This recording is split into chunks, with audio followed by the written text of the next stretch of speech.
Olungile Thixo, olungile somandla, nangale mini Thixo usalungile. Uyalibona ixesha liphelile. Thatha ke somandla kwaba khoyo Thixo wakho. Nabo somandla baphulaphule kwindawo ezikude. Ingane somandla Thixo uyaqhubezela. Egameni lenkosi uYesu. Ngiyabonga Thixo wami. In Jesus' name, amen. Sawuxola ke isami xa isalungiswa. Amen. Ngikhala ukuthetha. Angikhali ukushumayela, ngikhala ukuthetha. Ndilayi mozalithi. Ewe tata.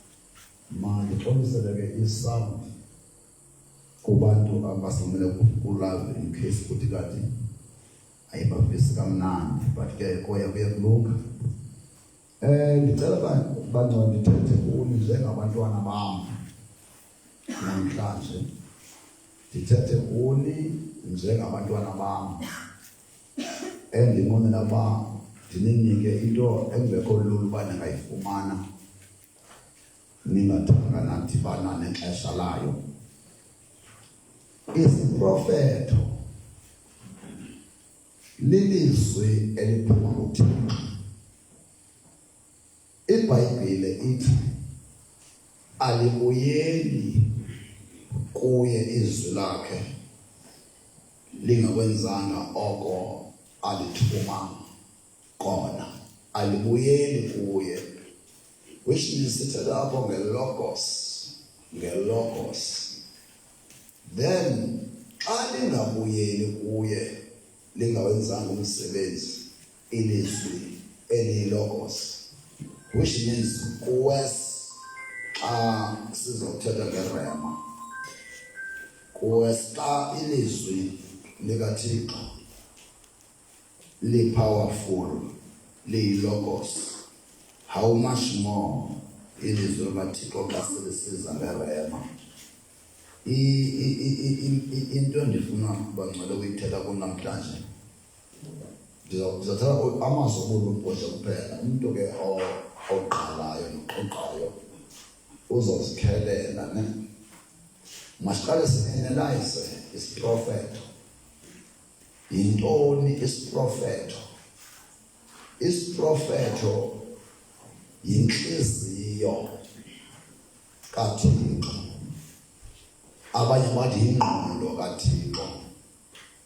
Ndithanda ukuthi inhliziyo kaThixo xa ethanda ukutyhilela abantu bakhe into esenhliziyweni yakhe, afuna uba abantu bakhe bayazi, bayenze, bazilungiselele.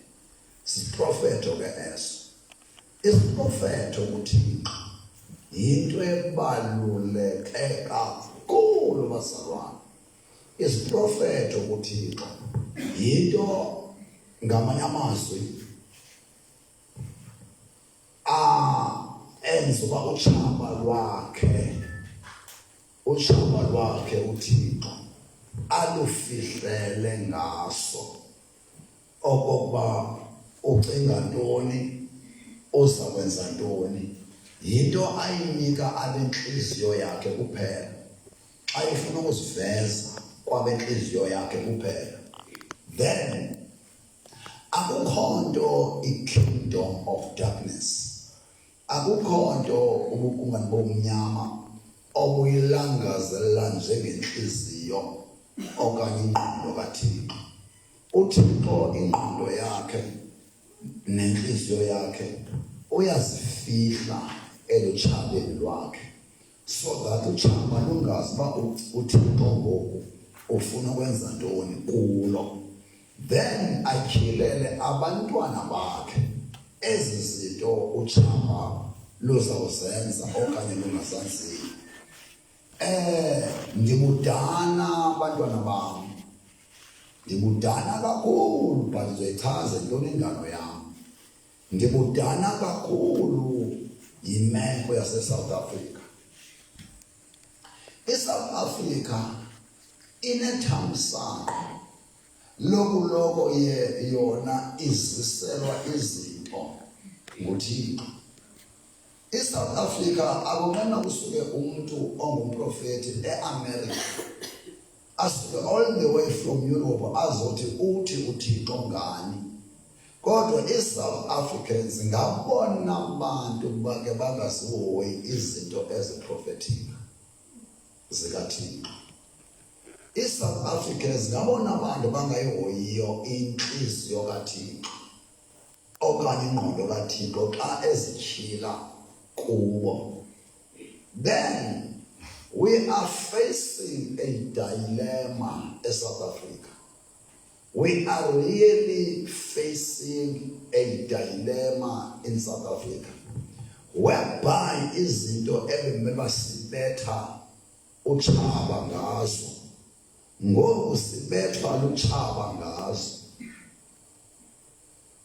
Uma ndiphinde apha eSouth Africa we are so challenged that izinto intonga ebemele basibetha ngazo utshaba lubetha thina ngazo ezintonga because isiprofeto sifunwa kakhulu in the kingdom of darkness because they would love to know what are the intentions of God about his church or the government.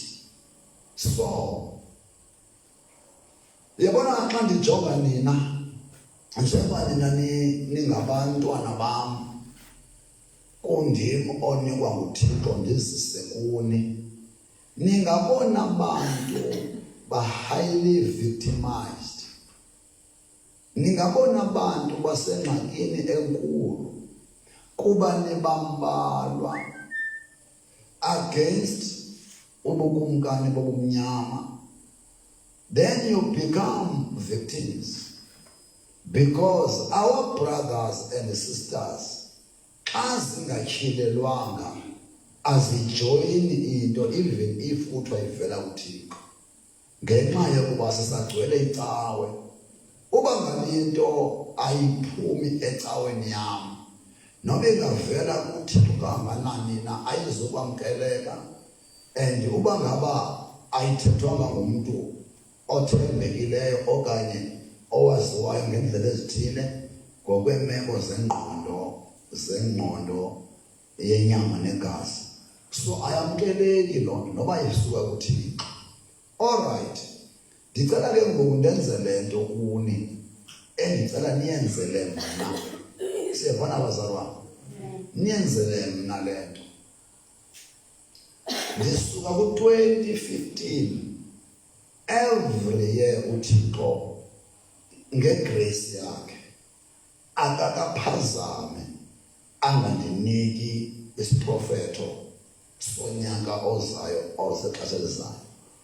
And if you trace from 2015, since 2015 akukho nomnye unyaka endithe kuni uthi uThixo yasimhofu angayenzanga uThixo loo nto. Right, ndifuna ke nditshintshe i-approach. Maybe ndiyavutha ndinishiyeni confused. This time around I want to change an approach. Hleze by changing i-approach uThixo uzaninceda nide nibe kule meko ndinifuna nikuyo. Right, sishumayela uAfrica back to God in a Bible way. Africa back to God in a Bible way. Ndithe kuni inqwelo is a movement, is a vehicle.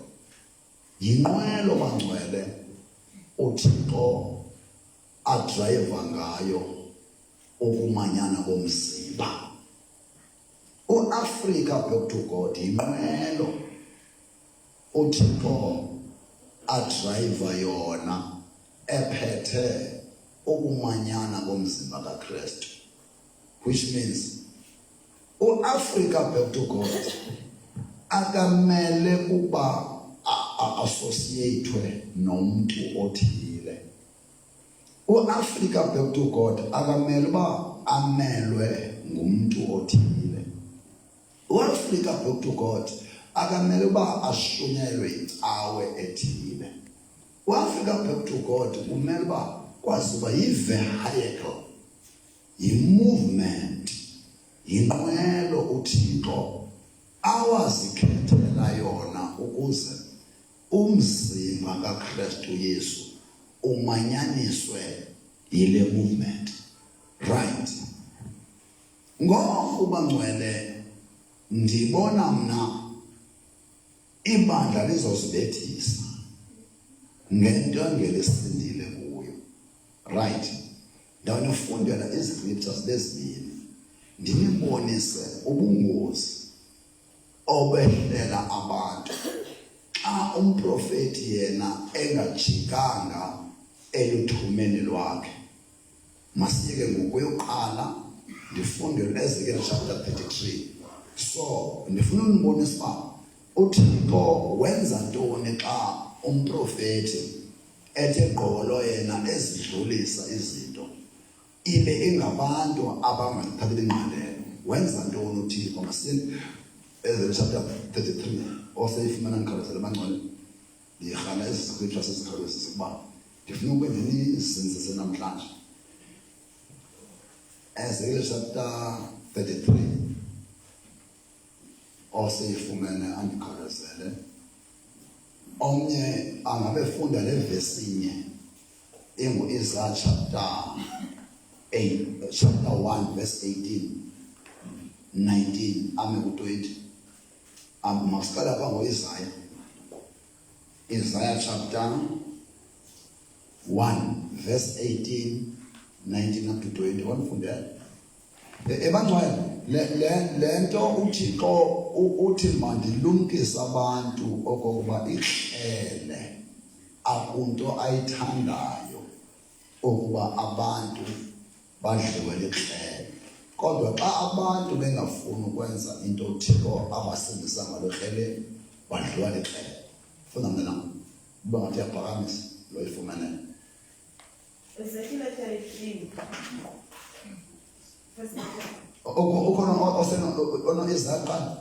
Isaiah chapter 1 verse 18 and 19 and 20. verse 18. Khanize sibonisane utsho uYehova, nokuba izono zenu zide zavela njengengubo ebomvu zoba mhlophe njengekhephu, nokuba zide zayingqombela njengebala elibomvu zovela zinjengoboya begusha, ukuba nithe navuma naphulaphula nodla izinto ezilungileyo zelizwe. John Manuel, one advantage of listening to a prophet and you do as the prophet has prophesied. Umuntu othe wasimamela isiprophet wahlala kuso ukwenzela la verse kuyo. Umuntu othe wamamela umprofeti wahlala ezweni wenza okusho komprofeti ufumana those benefits. Funda mina ukuba nithe anavuma nabanenkani. Ngoba kule advantage kwi-benefits zokumamela ungabanga mnankani bamamela umprofeti xa thina uThixo benze as God says. Bafumana ntoni abantu abenza loo nto? Verse 19. Ukuba nithe navuma naphulaphula nodla izinto ezilungileyo zelizwe. Okay. Ndithe ngoku manqala bakuni abantu abathandayo ukudla izinto ezilungileyo zelizwe mabaqalise namhlanje bandiphulaphula. Wonke umuntu ofuna ukudla izinto ezimnandi zelizwe makaphulaphule le nto uMadikiza ayithume kuThixo. a fresh from God. Nibona banezudla izinto ezimnandi zelizwe na. Xa nithe nasiphula phula isiprofethi wanasidawuda. Dlula ke abo bathe kuba hleze bengakhange bachilekele okanye abagcwele ingqondo lena babandle abaziphula phula isiprofethi. Uthi uThixo ukuba nithe anavuma nabanenkani nodliwa likrele kuba umlomo kaYehova uthethile. Umlomo kaYehova uthethe ngumprofeti. Amos chapter 3 verse 7 uthi akuke kwehle into embi emntwini okanye ezweni okanye endaweni uYehova engaqalanga wazijiyela kubaprofeti bakhe. Masiveke ngoku mna bangcwele leni message ndifuna uThixo andikhulule ngoku. Ndifuna uThixo andikhulule. No, it's too much. It is too much. Ndakhontena ufike apho ndithi mayichitheke uba ngaba ayinabantu bathini bayikhongozelayo. Mayichitheke iyaphuphuka. If ayinamkhongozeli mayichitheke ndingabe natyala because ayindimo zawukhongoza. Mna ndingumkhongozi kuba nam ndikhongozele ubani uThixo. Funa ningimna mfunda weseke. Ezekiel 33. Ke kaloku kwafika ilizwi likaYehova kum lisithi, nyana womntu thetha koonyana babantu bakowenu. Uthi kubo xa ndithe ilizwe ndalizisela ikrele, abantu belizwe elo bathabatha indoda yaseziphelweni zabo, bayimisa ukuba ibe ngumboniseli wabo. Umboniseli ngumprofeti ke lo, yes. Yabona ikrele lilifikele ilizwe elo, yavuthela isigodlo yabavusa abantu. Ukuvuthela isigodlo yile nto madikiza ahlale yenza every year ndizama ukuvusa abantu. Ya.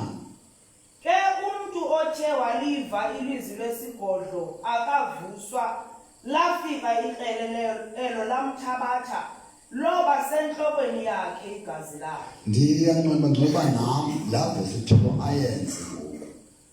Ndiyakhala bangcwele kungakho umuntu ozothi xa sele igazi lekrele lihlele kuye athi umntu amadikiza wasifihlele.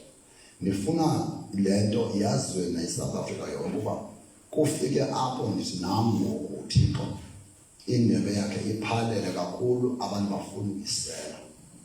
Ke ngoku mna obemthumile ndiyanikezela uba makenze nantoni uThixo esezwini lakhe athi xa abantu bengamphulaphula umprofeti badliwa likrele. Ya.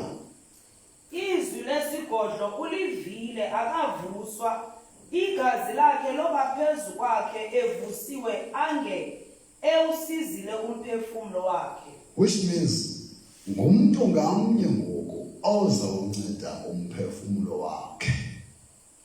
Ngubani lo? Ngothi xa ebona uba ngoku nguThixo luthethayo ayingumuntu athi mandiwele kwesandla sikabani sikaThixo kuba sinantoni sinenceba. Ya. Umboniseli lowo xa athe walibona ikrele lisiza, akavuthela sigodlo, akabavusa abantu, lafika ikrele lathabatha kubo umphefumlo, lowo uthatyathwe ngobugwenxa bakhe. Ke igazindo libiza esandleni somboniseli lowo. Ngoku ndingena kwiphase whereby ndifuna ukuthi ndihlamba izandla zam igazi le-South Africans lingabuzwa phezu kwentloko kamadikiza. So ezi vesi zombili zigqibile ubonisa uba uThixo bangcwele akazutshintsha. Umntu ongade enze ilizwe lixhaphazeke ngumprofeti xa engayithethi inhliziyo kaThixo okanye ingqondo kaThixo. Kodwa umprofeti othetha ingqondo kaThixo nenhliziyo kaThixo beve abantu banga-8 akacingi uThixo abethi umprofeti enze oko. ngoku ke mina ke ndiyonyukela sivana ndifuna kuThixo kungabikho nto eshotiswe ndim emyalezweni oza eSouth Africa. Then ndifuna ke ngokusiye ku-higher grade namhlanje. Why sister higher grade? Mamnaniki ndineminyaka apha e-Eastern Cape apho ndaqala ukushumayela ngo-2006 over the radio. Andinawo omnye umyalezo ngaphandle komyalezo we-unity of the body of Christ. Apho ndashumayelayo zange ndawunikwa omnye umyalezo ophambukayo ekuhlanganisweni komzimba kaKristu Yesu. All right. Ningumuntu ke onje. Xa ndibona uba nina aniboni, andifuni kubethwa nguSathane, ndingayenzi idyuwu yam kuba ndibona mna ningaboni. The reason why uSathana ebhidekile, uyaqala uSathana ukubona umuntu okwazi ukunyamezela njengam, anyamezele into zingekho mnandi, anyamezele kungekho lula, anyamezele sekuthethwa yonke into emdaka ekungcola ngegama lam, but ndingahoyi loo nto, ndihlale embonweni sekunjalo. Siyabona kancane, ijongeni le meko yakamfundisi wenu, ningayithathi ngokwe-carnal mind, nizawulahla umhlobo. Ndivisisisisisini wes khona ngoku. Othandayo ke ukudliwa lihlele angajoyina abantu abathi ayikole. Kodwa ufuna ukusindiswa ehleleni, must join hands with me. Kuba ngoku ndingena ku-higher grade ngoku. Why ndizongena ku-higher grade? Njengoba ndise-Eastern Cape, ndiseMthatha, ngokwenjongo yam ndandifuna uqala apha eMthatha ndibe ngumzekelo omhle ekumanyaniseni umzimba phi eMthatha. Ndithi bekuphela kwethu emsentliziweni uba ndiqala apha eMthatha ukumanyanisa umzimba. Then waba umzimba eMthatha umanyene, ndidlule ke ngoku nabo ebenzawuhamba nabo delivering the message outside uMthatha. Size sibe ngoku i-Eastern Cape yonke siyibuyisela emzimbeni. Then sandule ukuba all other provinces zizeke emzekweni umzimba kaKristu de ube yinto enye iSouth Africa yonke. Right. Ekuboneni okokuba angandilenga umtyholi because ivele yangasapotwa le nto yomzimba from the very word go kwindawo endandirhaliba iqalo kuyo yaseMthatha. All right. Akunoba lula uba Eastern Cape indi-understande ndingaphakanyiswanga indawo yam qala ndithi. Right. Ngenxa yokwazi uThixo ndaqonda uba abazenzi abantu abalwa le nto, mandingalwi nabo mna, pha ndiziqhube isiprofeto ndingabanjwa kunga-understandwa because uSathana wenze ngabomba esi prophet singahoya ibe ngathi asikho sikhona. Then mna akukho nomnye unyaka endiba behind the prophecy. Njengangoku ndisahleli kuso kule level ndinonyusa kuso ngoku. Mamelanga. Njengomuntu ohamba nesiprofeto since 2015. Kuye kwafika ixesha apho bekumele uba uMthatha ulontsha umzimba kaKristu. Then ndawulontsha ulontsha umzimba kaKristu on behalf of umthatha as a city prophetically. Avuma amazulu. Ndahamba ndawulontsha umzimba kaKristu prophetically eGcuwa. Avuma amazulu. Then yathi ngoku xa ngaba idolobha ezimbini umzimba ndiwulotshile. Uthixo mandivulele ndilontshele Eastern Cape. Then ndayilontshela Eastern Cape umzimba kaKristu. Kwafulfileka isiprofeto esaprofetwa ngutata NJ Stone owathi Eastern Cape is a launching pad. Emveni kokuba ndilontshe umzimba kaKristu for Eastern Cape, izihlandlo ezintathu uThixo ethethe ngabaprofeti ethi ndigqibile ngoku Eastern Cape mandise iBayton eKapa. On the 28th of November 2025, last Friday, bendiseKapa, bendinganga kuyolotsha, bendisa iBayton from the Eastern Cape to Cape Town so that uCape aqalise.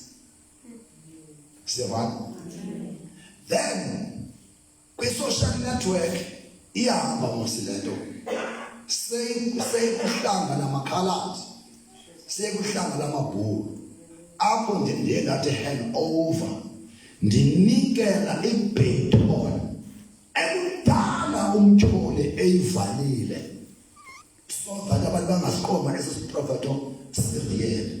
Then yaqhubeka mna ndaye eKapa ndayidlulisa iBayton intoni yilento kanye lethi Africa built to God in a Bible way. Xa ndifika eKapa ndingumuntu wesininzi, more than 3 people.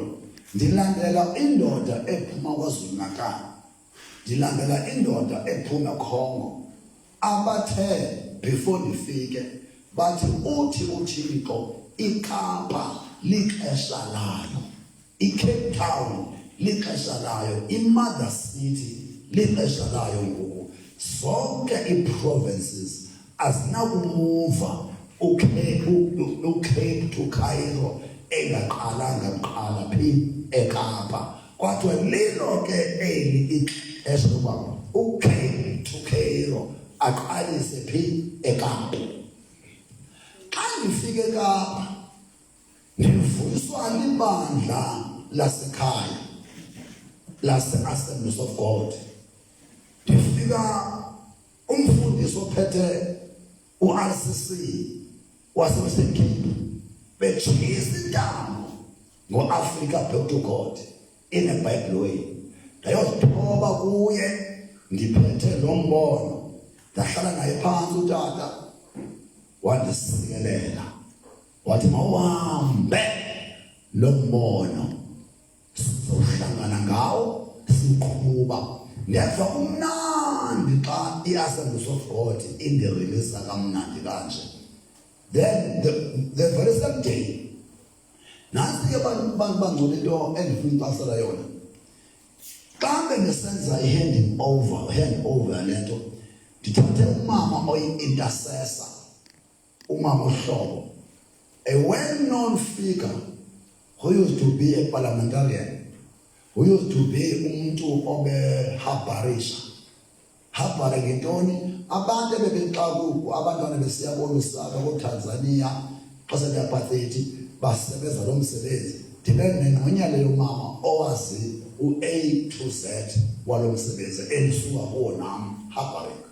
Alright, ndafumana indoda kaThixo kuthiwa ngu-Apostle Desmond uyelapha eKoonstown nasePayi. Then ndathatha lo mama endithetha ngaye, umzi wakhe waprofethwa kwathiwa nguKukwazwelonke. wonke umuntu ofuna into kula area seKapa uba ngaba akafikanga amaMhlobo akafikanga la ndawo afame ifumana khona.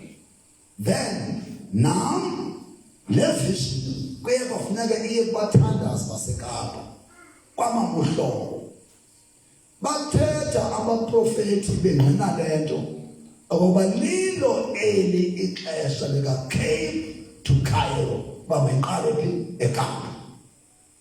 Then uApostle Desemele wamela i-540 ministry. uMaMhlobo wamela abathandazi beSouth Africa yonke. So kwashilo ngokuxekiwe because naku umuntu we-540 ministry uyimele, naku umuntu wabathandazi uyimele because abathandazi uthi mabangahambi bodwa without apostles and prophets. At the same time, if 540 ministry yabapostile, abaprofeti, abavangeli, abelusi, abefundisi ayinakuma kungekho intercessors in between. Therefore, itelibazisa ibandla lase-South Africa abathandazi belihamba bodwa, i-540 ministry ihamba yodwa. Then ubeyivuyela umjoli lodwa because ayikho i-540 ministry engema without intercessors. At the same time, ne-intercessors can't fight spirits ezifuna ugcobo lwabaprofeti namapostoli. Khona abantwana ndathi pha eKapa umprofeti okwi-office ufana ne-wall clock, la clock inkulu. Umprofeti we-gift ufana ne-wrist watch. Siyabona? Then we need both watches.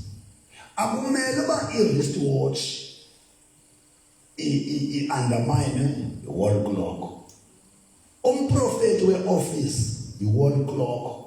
I-wall clock xa kuthiwa 12:05 kwi-wall clock ne-wrist watch it 12:05.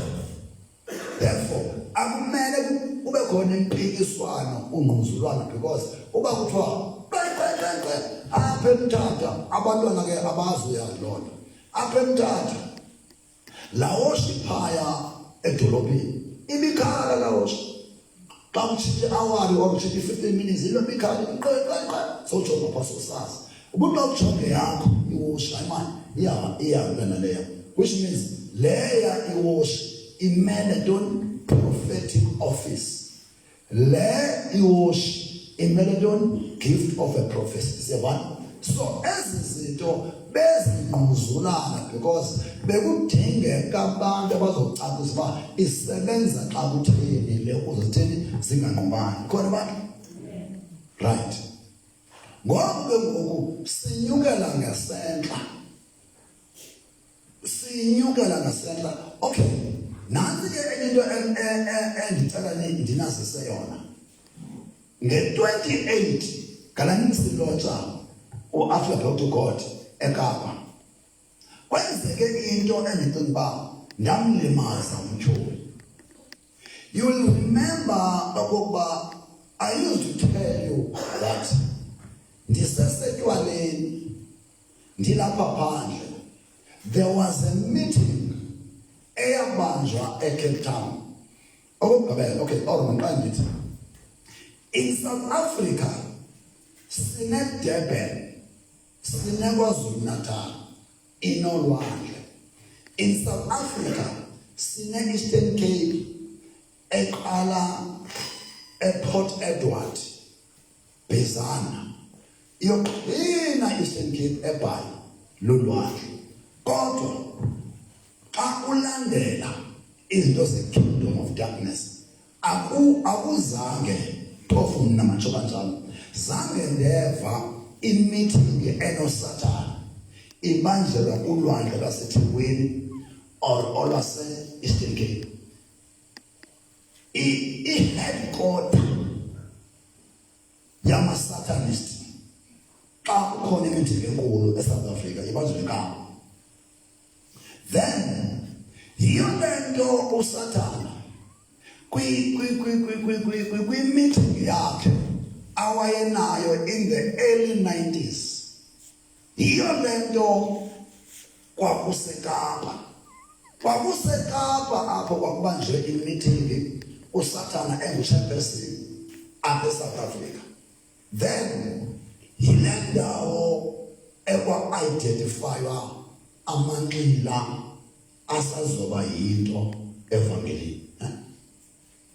Amanqila izidakamizwa abathengisayo ngemizimba wona nje umuntu enemjonga nina nimfanise nesimo selo xesha.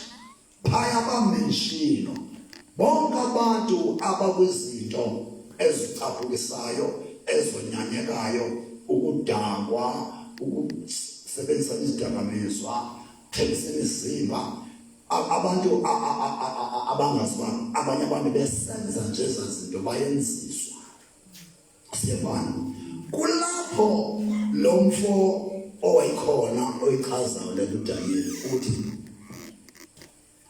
kwathiwa i-ministries ezingozi mazileqwe, abefundisi bazo benziwe bawe. Amongst phofu kwilist owayiphambili ngutata u-N.J. Stone noBishop P.V. Ndlebende, otata uRhulele, otata uGumbi, otata uMsiza, umention our mission. Wonke umuntu ophethe ilizwi likaThixo ngobungcwele, wonke umuntu ophethe ilizwi likaThixo eshumela inyaniso, kwathiwa mabalekwe kumabandla wabo because lawuphazamisa umbuso kaSathane. Niyabona?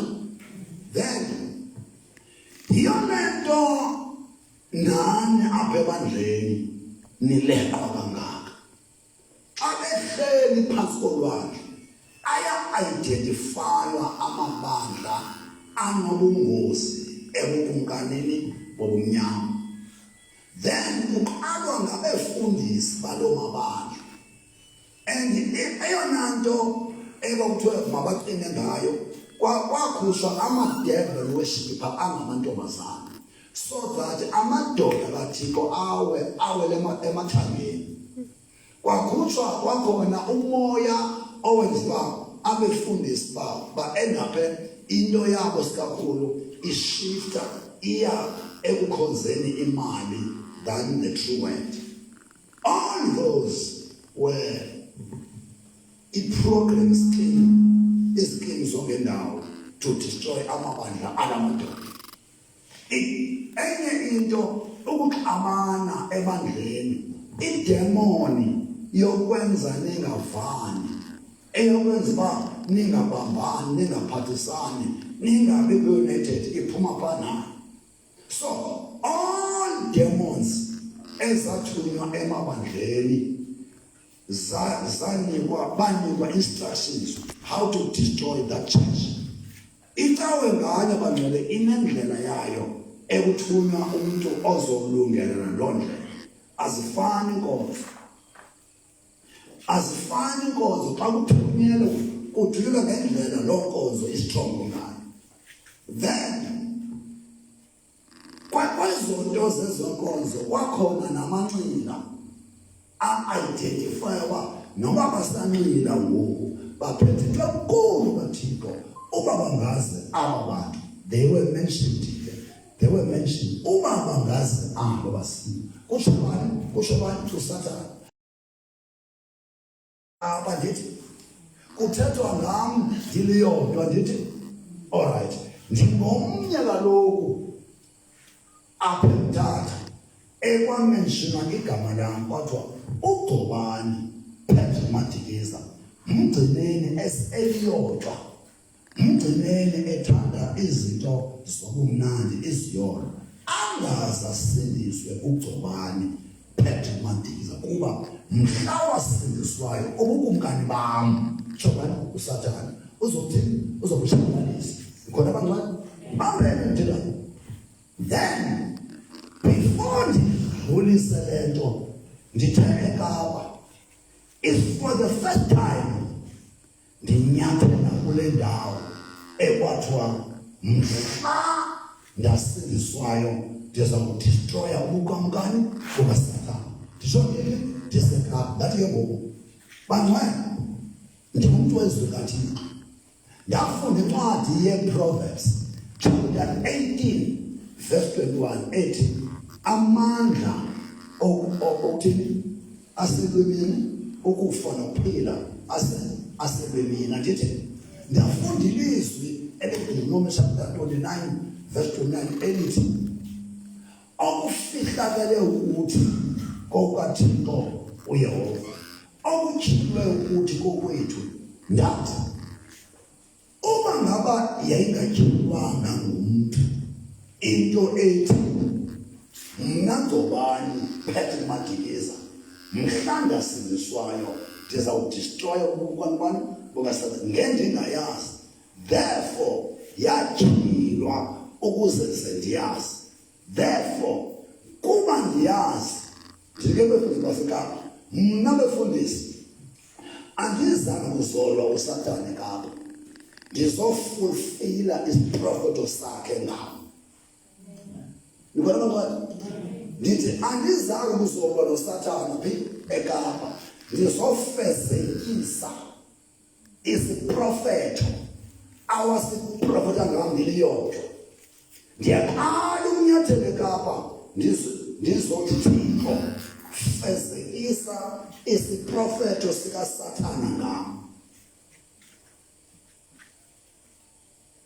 Then ngabe senditsho ukusukela namhlanje on the 28th of November 2025 ndidestroya umbuso wobumnyama. Ndathi loo nto ndenza ispiritual coup d'etat, ndawubhukuqa umbuso wobukumkani bobumnyama eKapa engenakulwa nam, because ndacela uThixo ukuba andifulfilele isiprofeto esaprofetwa ngumtyholi ngam. Wathi mhla ndathi ndasindiswa obakhe ubukumkani ndizotshabalalisa. Esho ephi eseKapa, benditsho ngiphi mna? Mamelani ke, xa kuphuma that revival, that service, something engaqhelekanga kubazali baseKapa. Niyazi masivula idlango lohamba ngathi xa sisetheni kwayihlala mvula lengathi ungahlala imamele itsho kamnandi. We were all smiling, full of joy. Kwabetha umbane wamnye wathi awuqhelekanga lo mbane. Ngabe ndiwazi uba mna uthetha ukuthini ngokwesiprofeto sakhe. Bangcwele, I don't care ukuba abantu bangathi le nto ndiyithethayo ayikho, but ndifuna umtyholi azi uba ndiyazi uba iKapa yona ikwi-destruction ikingdom yakhe eKapa. Ndithi eKapa ikwi-destruction ikingdom of darkness because of the statement of the 28th of November 2025. Here is a sign. Wavela eyomesto bathandaza, bathandaza athi uThixo umntwana wam uMadikiza mthandazeleni kuba utshaba lumfuna wes enqike ilitye. Kuthiwa ndinqike ntoni? Ilitye eKapa. Why? Noma abantu abayazi le nto, kodwa imoya eKapa iyabuza uba ngumntu ophela osishintsha ngale ndlela, because bendiyofulfila isiprofeto sikaSathane ngam. Ophuzayo kulawa manzi, ophuzayo kulawa manzi, ophuzayo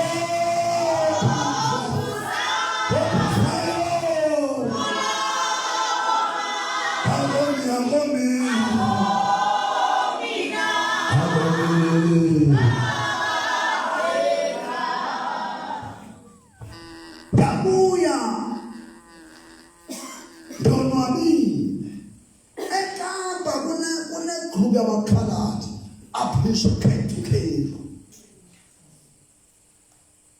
Ekapa kuno Mr. Malan, a white man, aphisha the boat of Christ. Ikapa besiyazi ngendlela engeyiyo batawethu. Igqityiliwe ikapa nguThixo. Kunokatumakile phaya amadoda ombono umzimba siphela. Ndibuya neduma seKapa. Ndizotshintsha ingqondo zenu ngeKapa. Ezindaba nizivileyo ngeKapa uba iKapa yaphelelwa, iKapa isenamandla. Bekubethwa uAfrica built to God from Cape to Cape. Ikapa ndifuna niyazi uba phanda sisanani neKapa. Ikapa yonyulwe nguThixo. Political solution izovela eKapa. Church solution izovela eKapa. Ikapa why Cape Town?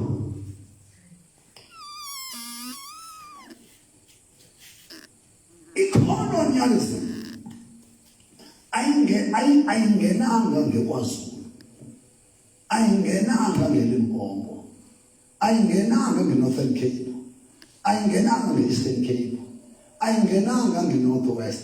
Icolonialism, ubukoloniali obungunobangela wale meko ivinebandla elikuyo.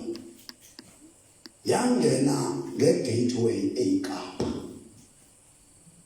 Yiyo lento xa uThixo eqala into entsha. Yiyo lento xa uThixo efuna ukutshintsha, transformation, reconciliation and restoration ethi ayinokwenzeka ingayanga uMother City, the gateway of colonialism, Cape Town. Akaphazamanga uThixo. Ubukumkani babumnyama bubhidekile. Ubeqinisekile umtyholi ukuba soze lento ivunjululwe yecolonialism. Because ngoku sidecolonize ibandla. Decolonize the gospel. As long as gospel ingekabikho called decolonize, ayizulinceda ibandla.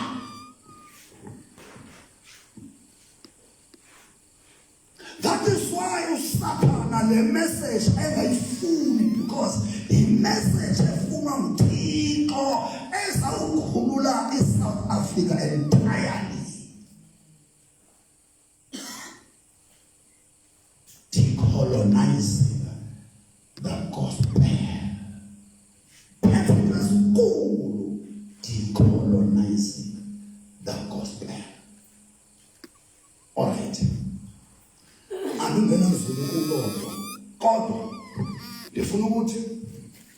When the gospel has been decolonized, akuzubakho mahluko ukusindiswa kohlanga kolunye uhlanga.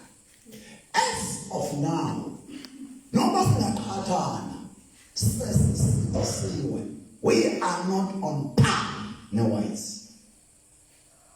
Singaqhathana njengoba sibona xa kwi-conference kumongo lesithi kufuneka kuqala i-decolonizing of the gospel. Umlungu osindisiweyo angamboni umuntu omnyama ngathi akanosindiswa njengaye. Le nto bangcwele ayifuni ukubrushwa, because we need i-whites ezisindisiweyo zirepentele okhokho. Asizubagxotha abelungu ngabalapha, asizugxotha amabhulu sele lapha ngokhokho bawo abenza uba sebe-colonized. But insindiso yabo is affected by this system. Then uThixo we-repentance ufuna abelungu benze a public declaration. Ufuna amabhulu asindisweyo enze public declaration to denounce ukuba okhokho bethu bacolonizer abantu, such that the Christianity yethu ngoku in every segment in racist. Then ngumoya oyingcwele lo odecolonizer, because pha ezulwini akukho ndawo yamabhulu nabelungu, ngabantsundu nabamhlophe. But in reality intsindiso yabantu abamhlophe ingathi isuperior than yabantu abamnyama. Then when we speak of decolonizing the gospel, sifuna umoya oyingcwele. Ngumoya oyingcwele ozawudecolonize igospel, so that umlungu angabikho superior. Amen. Osindiswe emntwini omnyama. Because as of now kusabalelwana, umoya oyingcwele akaloxoki. Akanothi umoya oyingcwele mandishumele decolonizing the gospel, kanti igospel inye. Never. There's only one heaven. Akho mntu mhlophe pha, akho bhulu pha, akho mlungu pha, akho mntu mnyama, ngabantwana bakaThixo abahlanjwe ngegazi elinye elikaYesu. So kumele iqalapha emhlabeni mangcwele. We may preach, but uba ngaba we are still colonized. Sivisa ubuhlungu. So my message of decolonizing the gospel izokwenza abamhlophe bame etshatshalazini barepentele okhokho babo abafika ngo-1652 on the 6th of April. Babacelele uxolo publicly. Then abantu abamnyama kuninzi okwenzekileyo kokusiphindezela. Bebulala missionaries. Njengalapho umuntu Hope Day. Kukwabula umlungu ba. Amagazi abelungu abulawayo ngabamnyama kumele abantu abamnyama in return bathini benze public declaration zoba sabuyisela ububi ngobubi. Zizinto ezingafuna ukunyonyoba bangcwele ezibambe umzimba. They are deep and high, but zibambe umzimba kaKristu.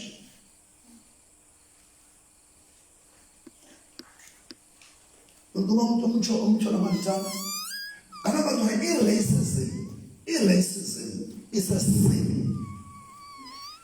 Racism is a fatal sin. If colonialism is a deadly sin. It's a spirit colonialism.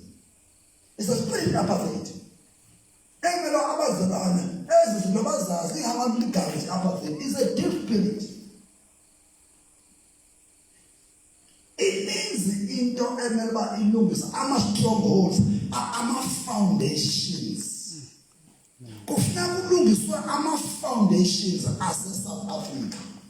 In order for us to have a stable church, kumele ama-foundations alungiswe. How? Abamhlophe babeke phaka abakwenza kwabamnyama, not aba okhokho babo. Then uThixo uza kuva xa berepentela okhokho babo alungise. Then in return, nathi bodaki emizindweni yethu senze kakubi kwi-whites, sirepente on behalf of black people. Then uThixo enze this consolidation yomzimba. Because ebantwana niyabona uba ibandla kusenzima. Because these things need to be addressed in a church situation. Akuncedi ukuvutha ungayazi imimoya. Ithi into kume kuseni, yazi ingozi ukulwa utshaba ungakwazi. Apha eSouth Africa silwa notshaba esingalwaziyo. Izinto zimbini, ingozi ukulwa utshaba okungamasho kanjani, ingozi ukungaluhoyi utshaba lwakho. Siyabona? Bebantwana, ingozi ukungaluhoyi utshaba lwakho, ingozi ukungazi ngoshaba lwakho. Okwesibini, ingozi ukoyika utshaba. Yabona? Ingozi kuwe ukoyika utshaba. Zimbini izingozi. Yabona amathawu maninzi amathawu. Just because amathawu into demons awafuni uba asifakos impilo yawo nje yabona impilo amathawu. So impilo yamathawu yenza umuntu odela ne-demons ukuthi hayi Satan xala ama-demon apha thina siyakholwa. It's because they don't want to involve themselves, and ukungazi-involve kwamacawe kuma-demon awazincede azilimaza wesi.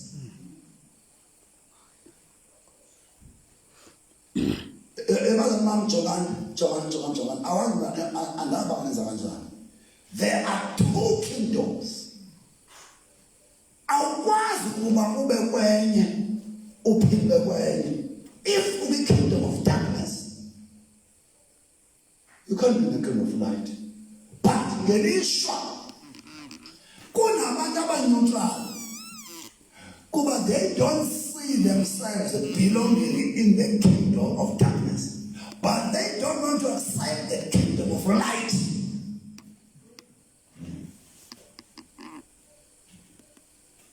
All right.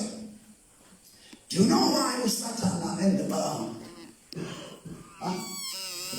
Do you know why umcholi elisula kangaka? Ngiyafuna ukwazi ukuthi light.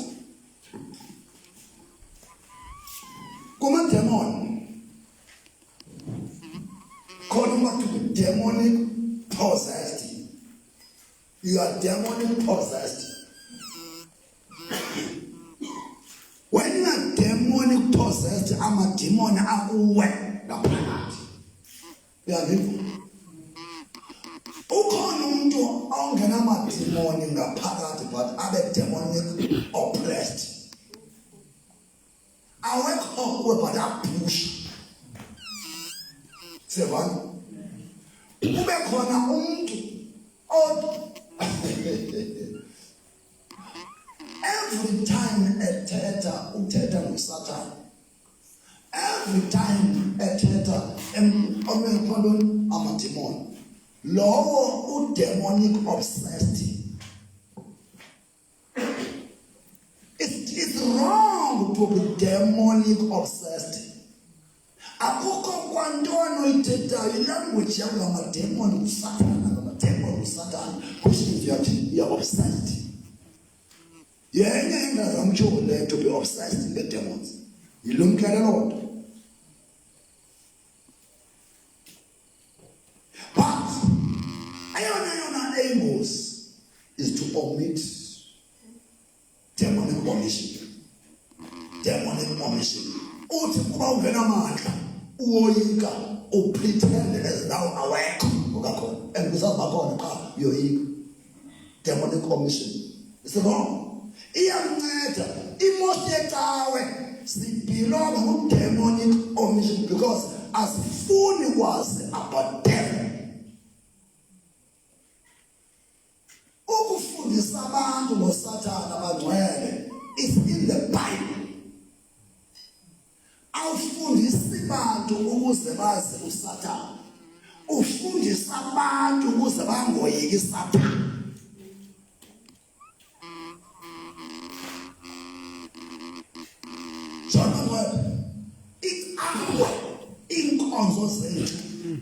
Will never change the objectives of salvation. Besa omita demonic omission. Zonke inkonzo ezithulethwaka ngobukumkani bukaSathana ezokozo will never achieve the objective. And you find that inkonzo ezingathethi tu ngoSathana, they are so successful. They are so successful because as in someone kunceda ntoni uba successful uthembisa ngoThixo?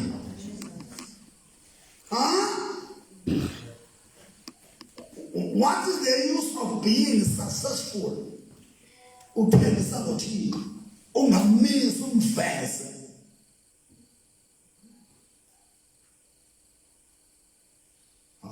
Thixo nizongiwa kumthetho. Jonga bantwana, ningasiveli. Ningasiveli. Ningene izinto izifunda jikeleza. Uthiwa onesazana ngaphezulu. Nindlela uhlelo, ningamene. Jonga I'm prophesying. Ngoku wonke umuntu obe successful kuba omita idemons. Wonke umuntu obe successful just because ube under demonic omission or in for the high jump. And what wonke umuntu obe victim just because expose ubukumkani bobumnyama lexesha lakhe.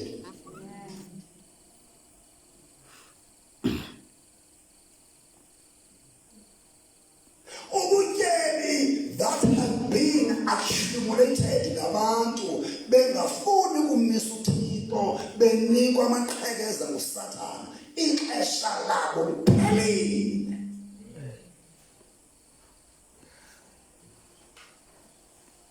Lord, you are worthy to be praised. Lord, you are worthy to be praised. Lord, you are worthy.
If ufuna ukuba uThixo uthi sele uphelelwe kuphelile ngawe futhi udeserve ukuba uphele ngawe. But if ufuna uThixo angaze akulahle, angaze akushiye, angaze akuyekele ehlazweni, bamba le nto uThixo ekuyeyona nto ayibekele wena, ayibizele wena kulo mhlaba. Ngifuna ukumxelela namhlanje umtholi ukuba kuphela strong, I am not strong.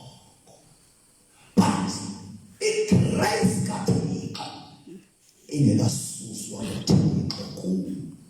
You must forget. Amen.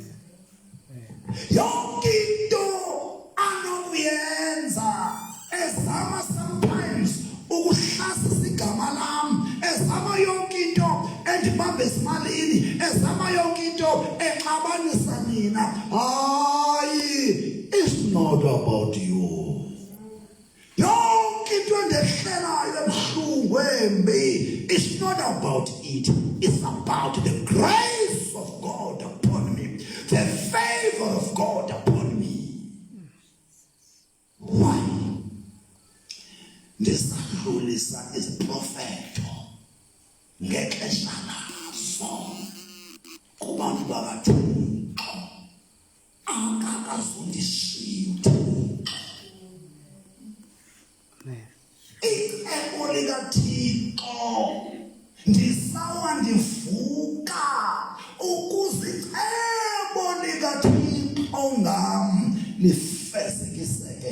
Ndingabhatyaza abantwana bam ngeke ulahle uThixo. Igrace yomntu isebusetsheni aluba ndibizelwe ntoni uThixo. Wakwenza umbono uthipha umizele wena emhlabeni. I don't care bazwele uSathane uyayazi loo nto. Akadlali uThixo ngomntu osecebeni lakhe, esenza icebo lakhe ngendlela ekholisa uThixo. Devil will never. Ndibulela ngoko, ndibulela ngoko,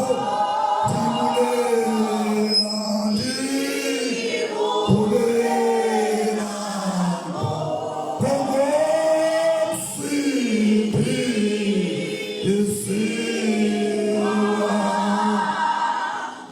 The reason why aphethaweni or nakweyiphethawe nifakwa ungquzulwano. The purpose yongquzulwano ukhushwa kwivision, ukhushwa in your ministry. Jonga, sakuthiwa nansi ingxaki elwandini, I don't care. Nansi ingxaki emnqandini, I don't care. Ingxaki emamntelezi, I don't care. Ndiyazi uba zonke ingxaki ezenziwa nini ekugqibeleni kuthiwa ibandla likaMadikiza bayaxoxa.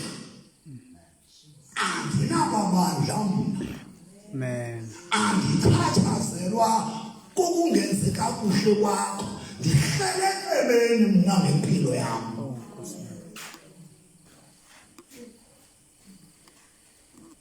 Uba nicima xa nixabana apha ecaweni, iikomiti zithini, nithalathisana, nizawujika icebo lami. Ndiyayazi mani into efunwa nguSathana kuMadikiza inye, kukuba icebo likaThixo le nto endidalelwe yona ndililahle. Makayoqena uSathana, makayoqena umtholi, zingandehlela zonke izinto ezehlela abantu ezibuhlungu, kodwa I will never leave the destiny, the vision of God about my life. Amen. Uniting the body of Christ is what I'm called for. Ukuhlanganisa ibandla, ukumanyanisa umzimba kaKristu is my destiny, is my vision. Noba kunganetha, noba kungakhithika, andinawunqandwa likhephu, andinqandwa lilanga, andinqandwa imvula. To pursue the vision of God about my life. Hosanna to the highest. Hosanna, Hosanna to the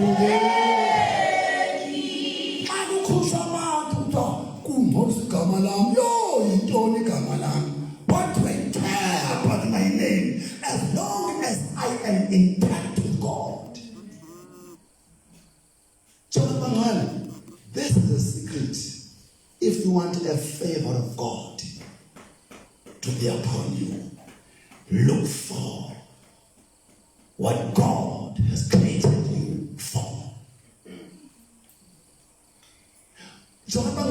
Ngabantu abakukhupha elubizweni, because uSathane uyaziba nabanosahlele elubizweni ngendlela bizenga is unshakable.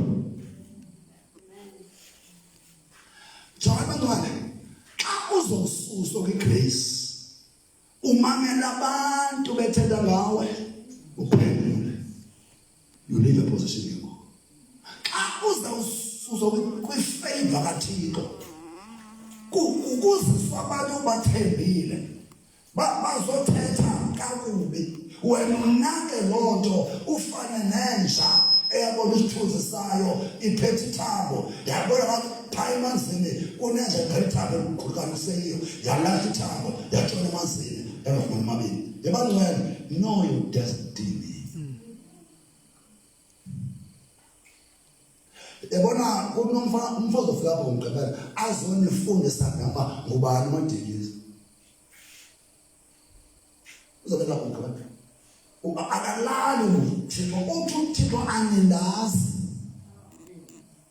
and ndiyayazi uba why ningandazi, akaqhelekanga umntu ogcotywe njengam abe phakathi kwabantu, adle nabantu, ahlele nabantu, bekhona noondabeni bengenafika mbani. And bangcwele nizawulimala xa nithetha ngomngcwatyo, nisiva abantu baninganisi.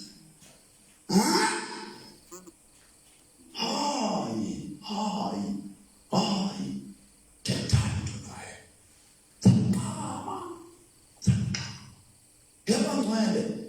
Yebangcwele, khawufuma Thixo undibisele ngcwele, khawuhlale ecebeni likaThixo ngawe bayele bantu. Sukhutshwe esiporweni ngabantu abaphumileyo kwezabo. Baphumile abantu esiporweni, sukhushwa ngabantu ekudala behonile bazoholisa wena. You don't know your vision. You don't know the plan of God about your life. Uzophoswa ikrown wenxa abantu bazokunika ntoni abantu at the end of the day? Are they the crown givers? AyingoThixo ozosinika crowns. Why uzova abantu bekhupha endleleni the business of God about your life?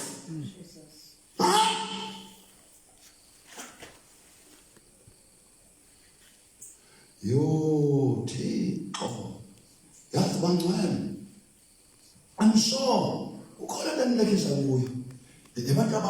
Abantu bam akumnandi ukuhamba noThixo.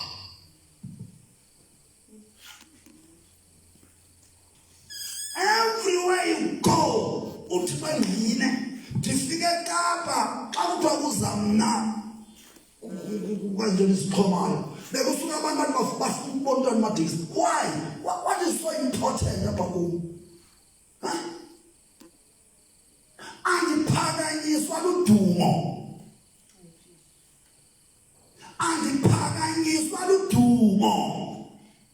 Lumkelwa ukuphakanyiswa ludumo. Uvale indlela yakho before time. The more abantu bekuphakamisa thobeka, the more abantu bekubeka endaweni ephezulu, suphakanyiswa ngabantu kanti yakuthoba uThixo. Phakanyiswa nguThixo. Usemnandi ukuhamba noJesu. Hallelujah. Usemnandi ukuhamba noYesu. Hallelujah. Usemnandi ukuhamba noJesu. Hallelujah. Oh Lord. 1, 2, 3, 4, 5. Usemnandi ukuhamba noThixo. Hallelujah. Usemnandi ukuhamba noSomandla. Usemnandi ukuhamba noJesu.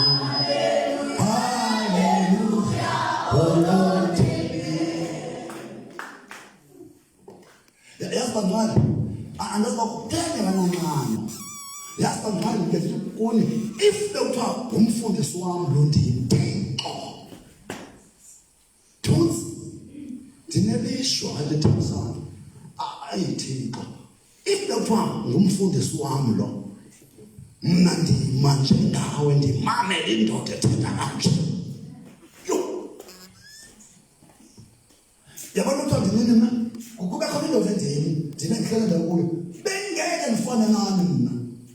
Never bengingeke yamkela njenjengani hayi kakunyana lesizwe bayazi bonke sokuba akazokubetha abantu yabo yini nalo iqhela concept wa igcoke kade show kumyeni wami njengonyana umntana yamazi mana ngokuhlunga umuntu nokoti hayi ndiyamazi ngelangana ukoti xa iphuma kum. Haleluya. Amen. Yemani ubangake kuthi kanti selo sezulweni ubonisa ba la muntu ongazange ngomkhathalela into yakho ipha ngathi mina manje sabamqhokhayo nawe afaka igadi yazi ba can be so careless unikwe umuntu oyidestiny yakho uvadloza izizwe nobe inje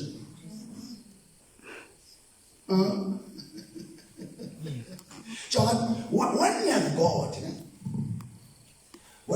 yes, can I tell you one fish I cannot take? Confidence. I want to know confidence. People brings confidence. And the man a pampo president funded too much. Don't listen to me.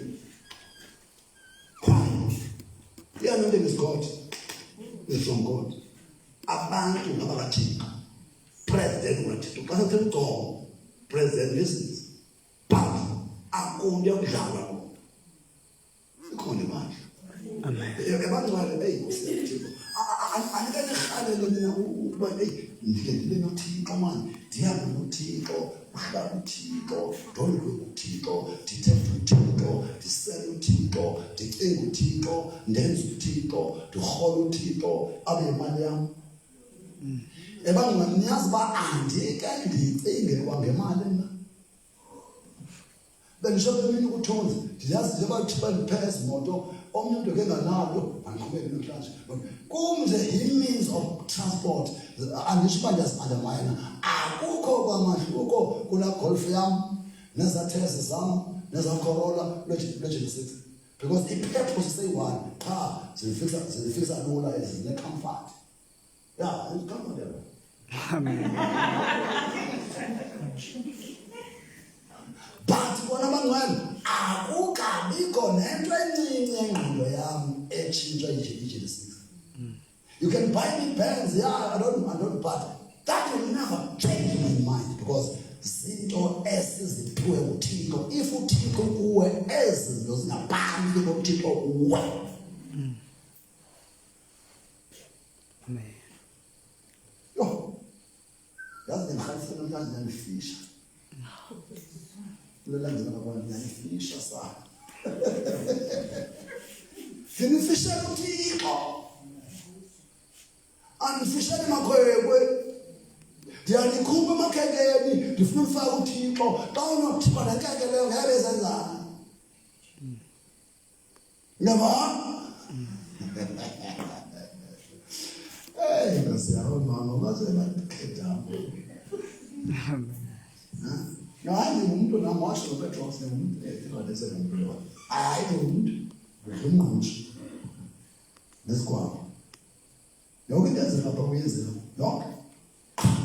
One. That's secret. Ukwazi ukuthenga for who he is. Ungamthusi ngelinini. Xa into zibhekela abantu ngekho. Sangena la. Okuthiwa. Okay. Nekhona ka. Oh. Saphuma lapho.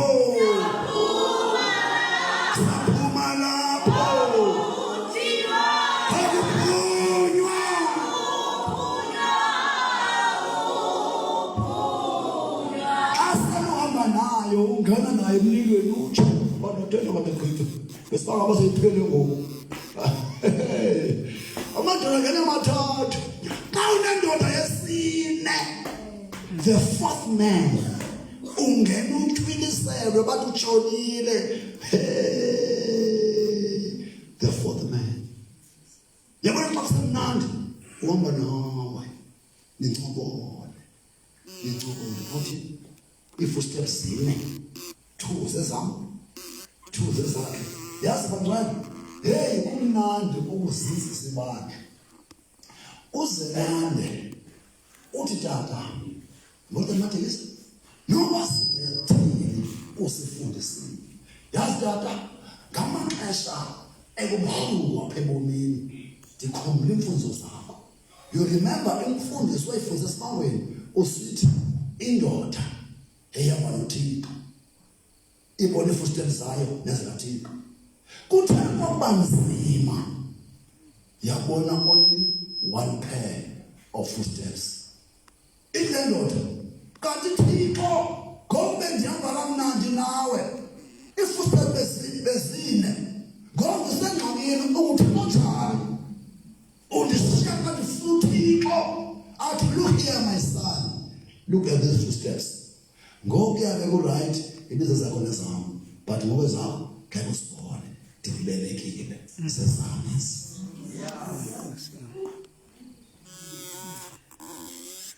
hayi njaba bakalezine besemnandi itharot okwesikhashana ikrave emhaloko lekamale iyanyukela oyibesuli awusama witharot nincokola niyerama imajalini ibhatha ipoloko kumnandi ndothixo niyancokola xa kuthiwa yoyuka igrave out nokuba one footstep nguye xa ungathi ungapha akubeke nyangomini yabantwana uThixo uyaphila ngathi asithanda kuphela xa izinto zimnandi unguye zimbi unguye zimnandi unguye kumuncu unguye usematyaleni unguye ugulelwa unguye uxakekile unguye unezifo unguye yabantwana akatshintshi halitshintshi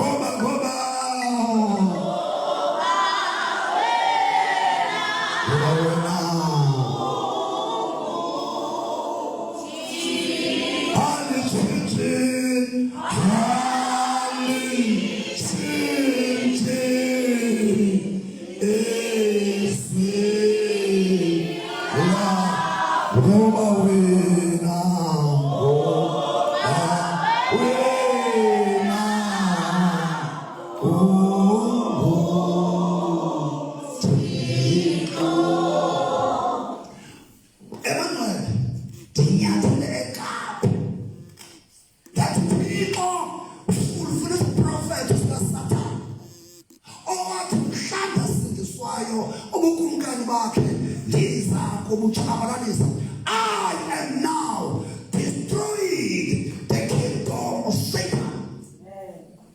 That is all of me, sir. When you put on Muso, one Puka, Utata Matanzima, Utata Brigadier, Opagoso, when you put on Muso, one Puka, Utata Sebe, Nam Shanche, Nezupuko, Lokumkani, Bobumyama, Boga Satana, Yataloto, spiritual competence. They did so politically and governmentally, but now they are spiritual. They destroy God. Go get the Yoram Hendamu. Okay, to Cairo, man guy for God. Go, my only prayer. You go back, land when they shake up, it will. Amen. Then kuba zonke izinto uThixo ezitshila ngami uSathana kuthiwa ndithandazeleni ufuna ukundiqhotsa ndifuna ukumxelela I want to tell devil, I know my destiny. Mna PG Kamatikiza. I'm steering. Kwesinema steering. Sijoka imoto iwe iphele kuthiwa hayi ngembona. Kuthiwa no, usibale steering pavilo man. Go pay. Ngeke ukuphela kwesinema kuphela steering. Umbone nje engene emlilweni kuthiwa haya aphela vele. Yebangcwele ndilindele nantoni embi. Ndilindele nantoni ebuhlungu kuba ayihambelanga kum, ihambele kwicebo likaThixo ngam.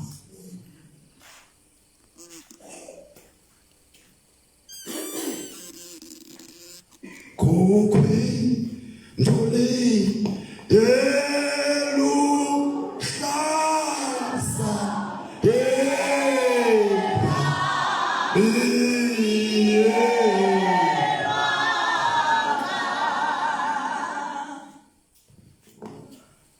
Namuti ukum now ngenayo wakho bani uthi komunye bhado ungazithathela cha igwala kulo nina mawakhothi unamagwala cowards home Bethlehem pande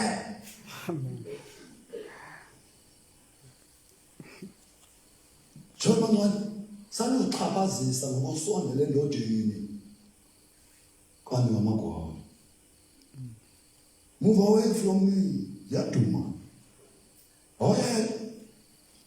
Paul in the book of Acts chapter 20, actually there is chains.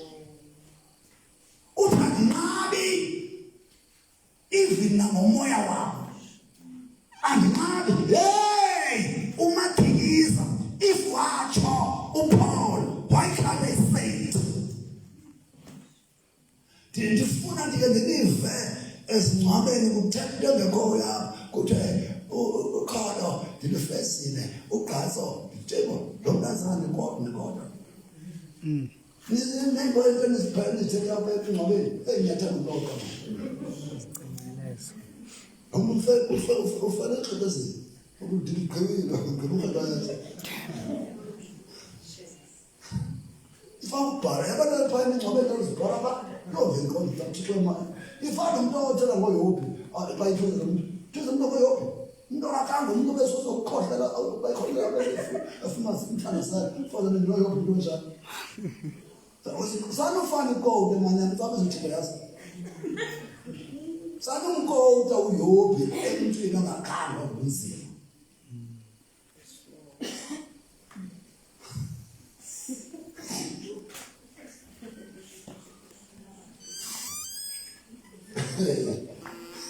yazi khona umuntu ngokulamba nje indlala nje ubona ubi upase bobethe ubefona hope lo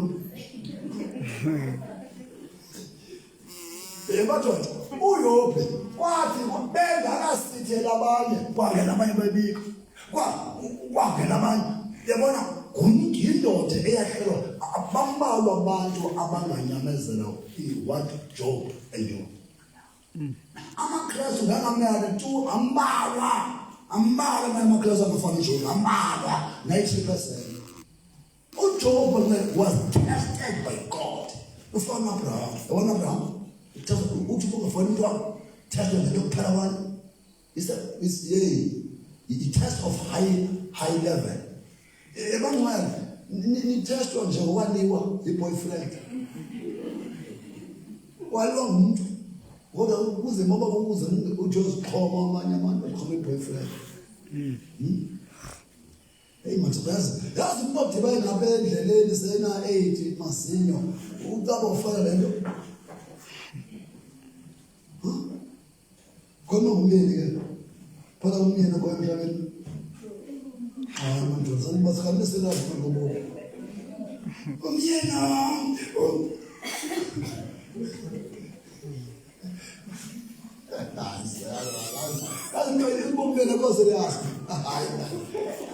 you prioritize get a secondary. Yabona I wish to define umtshado womuntu okholwa. Yeah. Umtshado womuntu obizweyo ngeke ufane nomtshado womuntu ordinary. Because i-demons zilwa qala i-calling. Azikaye emtshadweni. Kwabanye abantu kulwa umtshado without calling. Kwabanye kulwa i-calling plus umtshado. Which means ukuba ngabe kuyathandazwa kumele lona e-calling athandaze times 2. Eyona nto ebetha abantu bangcwele i-prayer incinci ube unobizo olukhulu. Ingozi ukuba nobizo olukhulu ube ne-prayer encinci. Ubizo lugcinwa ngantoni? Ngomthandazo. Umtshado ugcinwa ngantoni? Ngomthandazo. Uvele elibizweni ube ngumuntu osidodo uphinde emtshadweni wesidodo zayibeka apha khetha. Sakuba saya umtshado abantu bazothandaza bezinto.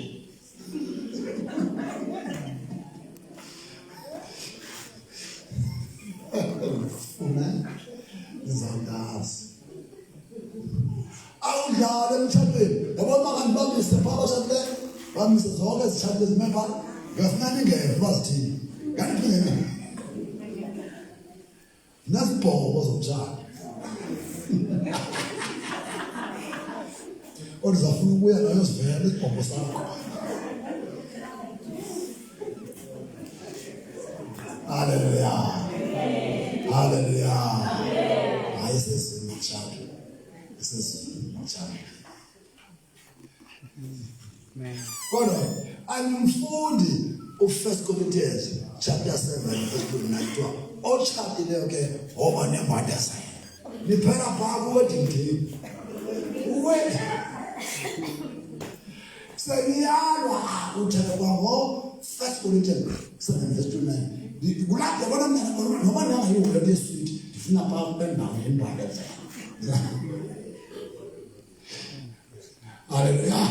Amen. Okay, bana. Masifile ke. Manje noko. Abayamanda sebekumbe noma ngimabuyisa. Wonke ngimtshado. Kodwa abantu abaqoqa tshado. Ndaba ngibhilile kodwa ndaba. Azinenzo zizozama ecaweni. Sivelo nentawo yasho. Zizozama ezinyama. Azikho Lord. Hallelujah. Usemnandi bantwana? Amen. Usemnandi? Usemnandi? Amen. Okay. Nanti i-higher grade, ne? Siqala ke ngokungcwele into konfetrash. Nanobo bengala abantu afa7. Bengala afa7. Actually, it's 70 minutes. Okay. Ngoba mna ndodwa ke alinazi. Mna ndiyama as prophet. Andithi eKapa iBetoni ndikulisile qabela manga ndizibele eKapa managed to support them in prayer ngoba umsebenzi Joba ngathi umuntu angathi le prayer reverse yiteka abantu ka level spiritual sibabe xesha ahlali phakathi thina aba prophet makers ahlali ngexesha and sakuyithetha udeclare Lena sekaba ngole andithelanje babe ngisho I even declared that still shakekhala leBhano Christ. So it shall come to pass. Ngoba bantwana. Amen. Yeke ngomasinyukela ke ngothina ngoku masiqaleni kaloku enye level ngoku compared to God. Yephi? Hands up, yephi. Hands up, yephi. Debantwana 11 esingena kuyo niyasikhumbula inhlola ezibenyumeri chapter 13. Do you remember President this mafunda spice people thina bantu bepolitika spice people ezo mpimpi ke ezo spice manani bani niyandibanya ndinika ngoface singena kuyo ngoku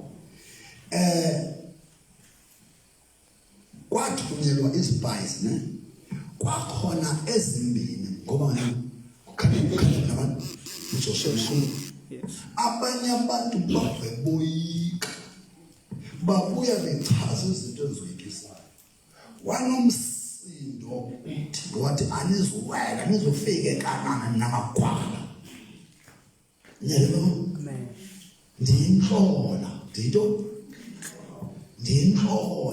ndibuya nezinto ezimnandi ayitshoba abantu bathe sawudla into ezinanizeliso yebangcwele ndiyinhlola ndike ngawuhoba ngapha yo awutshedwa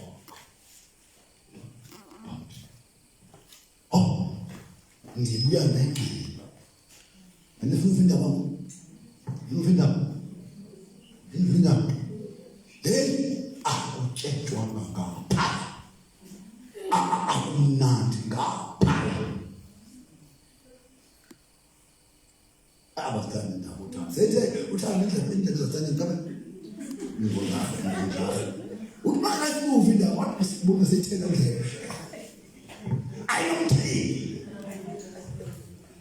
wasekhaya lo awungalinganisi nobethu anizalane nodana sizalana nami athana kanjani so ngizale endlini wasekhaya okay namanje indivile ndisithi in South Africa there is a government. Within a government, there is a church. Within a church, there is a kingdom. Within a kingdom, send the soup up. People need it. Send the soup up. There's a government. Within a government, there's a kingdom. Within a kingdom, there's a church. Within a church. Zontathu i-church, i-government, i-kingdom. Seven. Controller enye kuphela enye. Xa kuntshula this government kuphela le government enkulu le. Le ntshula incinci. Xa kuntshula this kingdom kuphela le kingdom enkulu. Xa kuntshula this church kufa la church. Okay, cause members. Balala kaje pa members. Members. Nani infection. Then they tell it up. Explain has no time over bonus. God does. I can't do that. I can't do. Good. That's what a bonus. I got done that. They will take over a bonus. Lende zona nambesa ilende ukuthi ilende zona nambesa abazondiva abanye but bazondiva abanye abandivileyo awunani bangabo abangandivanga shame ngibona kancane you know xa uThixo ekuthandile angakukhetha man uyitoto viyane uyithangento bawuzijongayo ngeke Thixo uthi uthini into enkulu ngam bendivana uThixo uzijonga maye you don't deserve what uchile izinto ezinkulu kangaka ekenda nami nebonembeza i-kingdom of darkness iphethe ihlabathi ngathi yilendisa. A-kingdom of darkness iphethe ihlabathi ngokwalembiza. Njengoba uThixo ethetha ngento entsha intshanyana I'll show you to remember xa kuthethwa ngento entsha kuthetha into enje kanti likhona bani all right generations past.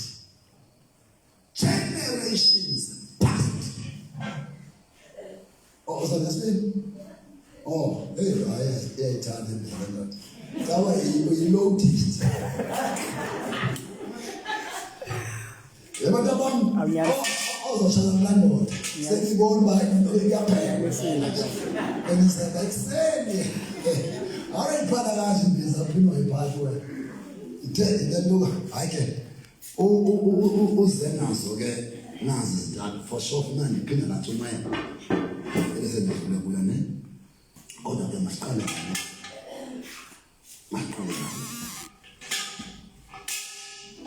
Chen ayothuza awazama ebangcwele ufuna ngoku sehlele ezantsi aniva sitishe lembisi anditisha ngale ikingdom ne makandiyeke soqala kune. This is the kingdom of darkness, the kingdom of light. Xa sithetha ngobukumkani bukaThixo sithetha ngale mbiza. Xa sithetha ngobukumkani obumnyama sithetha ngale kwesikhulu. Mamela ngelishwa abantu abaninzi ba in between the kingdom of darkness and the kingdom of light. Abantu abaninzi qha nansi ke into ebuhlungu uma ngaba ufa ukule ndawo. If ufa ukule ndawo lebala ngongena ngabo uzalayo lophindela usumama hayi ndiyawazi bala ukuncida abantwana bakho wala bale ngale imali yami sithole ka ungavote ukama ndide bancane abantu abaninzi ba in between the kingdom of darkness and the kingdom of light. Abathakathi abazinto ngaSathane but banqatyelwe izulu bayamthanda uThixo. Yabona abathakathi abathanda uSathane but banqatyelwe izulu bayamthanda abantu uThixo. Kunabantu abaninzi abamthanda uThixo kakhulu but ngeke abo bantu kuba bengakhaba amamkeli esibafumanisa. Right between. All right. So ngoku sifike kwixesha kaKhethibenye. Seba ngoku singena kwixesha lika khetha bube bunye ubumkani. Right. Nansi into ezawuniphazamisa nonke xa ningayiqondi. Usamusi 24 ne-understand uthi lelika Yehova ihlabathi nenzaliseko sabona uye wazithembela uSathana ihlabathi generations centuries but ngananyaka uThixo athi uqala into entsha. He knew what he was doing. Ngoku ndithisha lento intsha ebantwini abangazi bayisaqhubelele. This is what is happening ke ngosibani. Right. Ohulumente bonke of the world baphethe kule mbiza. Bonke ohulumente of the world baphethe kule mbiza. Ngemilenze emithathu ezusile. Umlenze oqala in the kingdom of darkness lo ngumlenze we-politics or umlenze we-politics ezilawula governmentally. Sebani? I-politics zihamba no-government. Sebani? Umlenze lo. We call this his system. Isystem yolawulo kaSathana ilawula ngalendlela inelek ye-politics that rules governmentally. Ngikona kube nomlenze no wesibili ngumlenze we-economy functional in terms of currency. Ngikona ngumlenze wantoni we-economy or functional in terms of currency or money. Nikona kancane? Then owesithathu umlenze ngulo endithi kubuhlungu ukungazi ngotshaba lwakho. Kubuhlungu yingozi ukungalazi ushaba lwakho. Umlenze wesithathu yi-religion, inkolo. Seven. Then inkolo ezininzi emhlabeni zisebenzela obukumka. Many churches in the world are there for this kingdom, but it's a camouflage boutique. All right. It is about in our needs is welling up. Once usupportable time, financially also. He makes sure that he finances. He only to okay what effective with faith. Wonke umuntu ospiritual ucela kaThixo emhlabeni. Into enza igospel yethu ingengathi ayinamandla yindlala.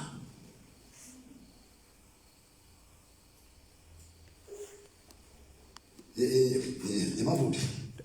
Xa ndiqheba ilento kaMcimbi uma iqhawe siqale eqaleni. Sibe nesiyesini. Yeah, sibe njengezithu. Because ningibona bengu-phase 1 phase 2. Uzobona wenza kanjani? Yeah, ndifuna abantu bengolentshumayelo sibe no-phase 2 because it's very important man idinga ishiyi phakathi. Ingakho manje kuzoba yi-prayer. Ngoba isathethayo.